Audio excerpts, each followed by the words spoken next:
Good morning, everybody. Today is February 15th of 2021.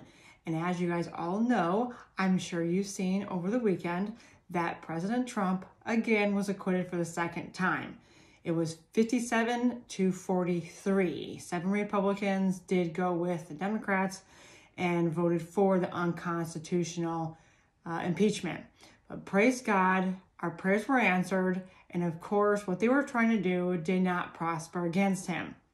But we do need to continually to pray for President Trump, because what now is that they're saying that he is a private citizen, which in God's eyes, he's not. He's still the president of the United States of America.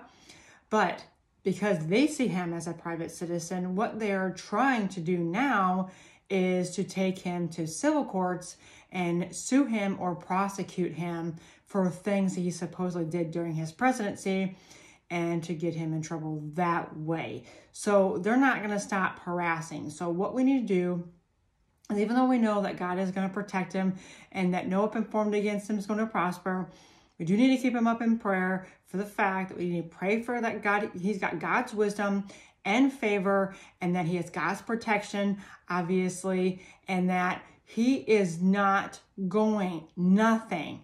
They're trying to take apart his money and his businesses. They are really attacking him in a lot of different arenas. But we know our God is bigger and greater than the enemies we face. So just keep him up in your prayers, please, continually. And just thank God that he has the victory, that we have the victory, even despite what we see in this nation today. What I wanted to go over with a little bit today is something that I watched a 2-hour, I almost watched all of it, but it was so good I didn't even finish all of it. But it is 2 hours long. It was Lin Wood had an interview with a ministry that I follow on YouTube. And he said some very astonishing things that I really wanted to get to each and every one of you today. But one of the things he was talking about was February, March.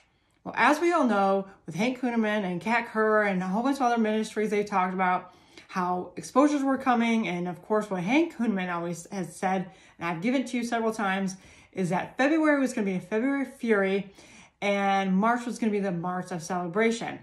Well, Lin Wood, Mike Lindell, and several other people and other ministers have called February and March explosive. So I could say these next few days, the next few weeks, this next month or so is going to be extremely exciting. Times could get sketchy. They could get, things could go bad before they get better. But we all know, no matter what we see out there, our God is bigger and greater than anything that we face in this nation. And we will, just like to have that video, rise above it all.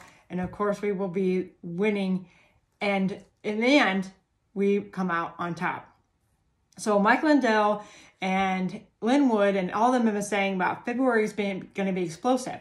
Well, there's no coincidences with God. So if we look at the Gregorian calendar, which is the man's calendar, what we follow here over in the United States and most of the world, but the Jewish people, they have the Hebrew calendars. There's two. There's one for fall and one for spring. Well, in these, there's feasts and there's celebrations. Well, in February here, the 26th of February, I didn't even know about this one, and I have studied the Jewish religion, but there's a festival or a celebration called Purim.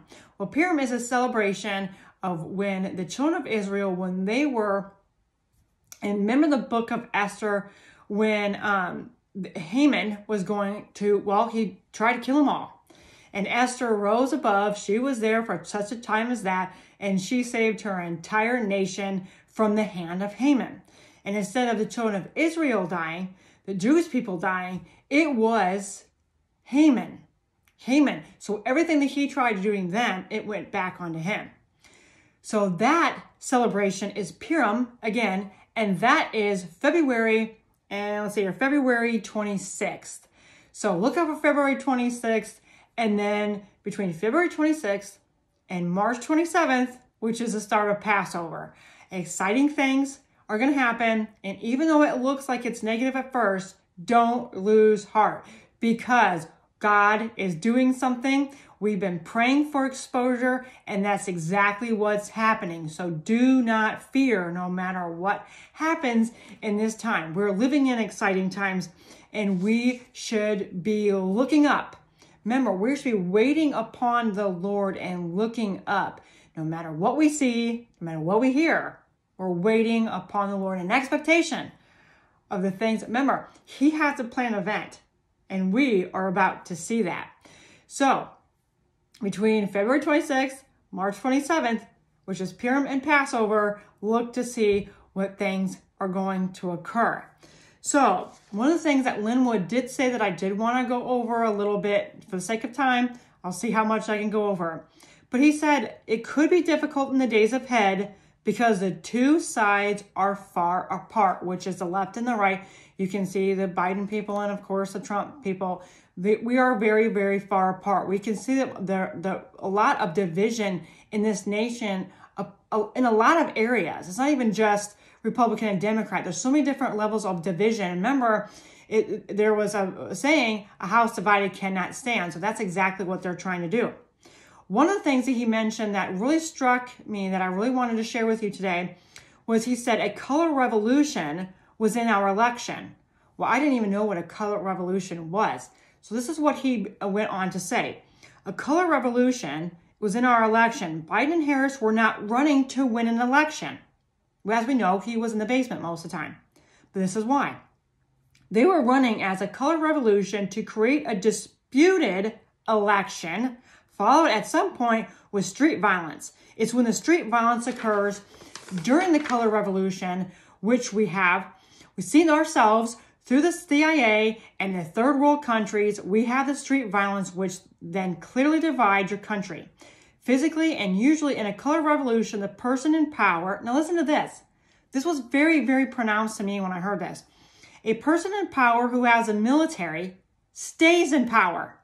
Well, Trump at the time had military power. So you put your conclusion. Stays in power, and the person who is not in power, they gain power. So it's like the two presidents. If you have not seen that video, go back to my YouTube channel and you can see the two presidents and you'll get more of an idea of what this means. So the essential to the color revolution is going to be some level of conflict. That's what we're trying to get at, some level of conflict. We have to be careful because China would like to become a third party and take over our nation. President Trump is aware of all of this, and the ending will be good and will be a blessing. So we have to continually not to give up and keep praying for our nation. One of the things I really wanted to go over about what happens during a color revolution is what's important. Who controls the media? Well, we know who controls the media right now. Next is remove religion. What did they do? And they used the excuse of COVID to take us out of churches. Number 3, to indoctrinate your children. I had that video a couple days ago about the Chinese and what they've done to infiltrate our schools. So you can go back and watch. I think it was like the last one time before. I'm sorry, I don't remember which one.